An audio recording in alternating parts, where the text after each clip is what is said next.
Meet Grog. Grog has a pounding migraine, a parasite named Steve living in his gut, and he just stubbed his toe on a piece of flint sharp enough to shave a mammoth. According to most cartoons, Grog's medical plan is basically lay down in the dirt and hope the local saber-toothed cat isn't hungry today. We imagine ancient people as primitive, rubbing sticks together and dropping dead at 14 because they sneezed too hard. But the deeper we dig, the more we realize Grog's doctor might have been a genius. Today we're looking at caveman medicine. If you've ever seen a dog eat grass when it's sick, you've seen the discovery phase of ancient medicine. Early humans didn't have a lab, but they had taste buds and millions of years of trial and error. Archaeologists recently examined dental calculus, fancy talk for fossilized tooth gunk, on Neanderthal skeletons. Aside from being a dentist's nightmare, those teeth were a biological time capsule. We found traces of yarrow and chamomile. These plants taste terrible.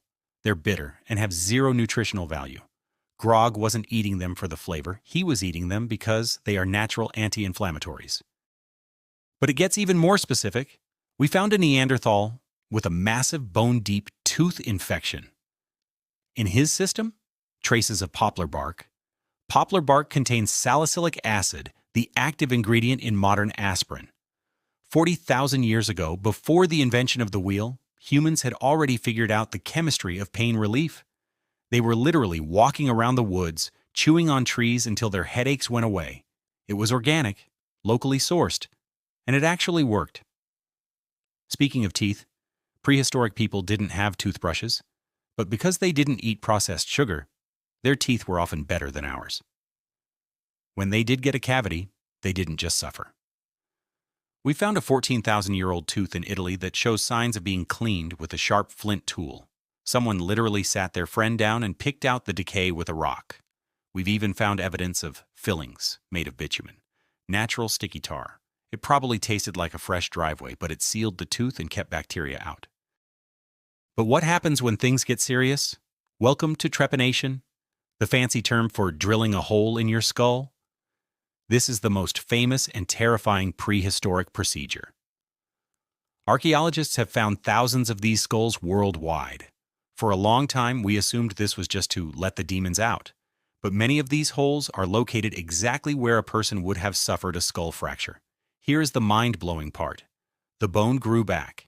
If the patient dies during surgery, the bone edges stay sharp, but in a massive percentage of these skulls, the edges are smooth and rounded with years of new bone growth. The survival rate for prehistoric brain surgery was often over 80%. For comparison, in the mid-1800s, hospital surgery was a coin flip because doctors hadn't learned to wash their hands. Grog's doctor didn't know what a bacteria was, but he knew a sharp obsidian flake and clean moss were the keys to success.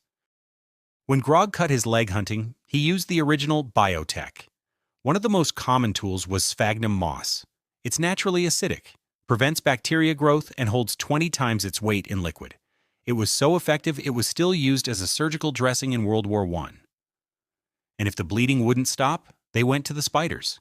Spider silk contains vitamin K, a natural coagulant that helps blood clot. While it looks like a comedy routine, catching a spider to use its house as a bandage was a high-tech way to seal a wound. However, the most important medical discovery wasn't a plant, it was a person. Let's talk about Shanidar I, a Neanderthal found in Iraq. His body was a wreck. He was blind in one eye, had a withered arm, and a crippling deformity in his leg. In a survival of the fittest world, he was a liability. But he lived for decades with those injuries. This is the hidden medicine. This is nursing.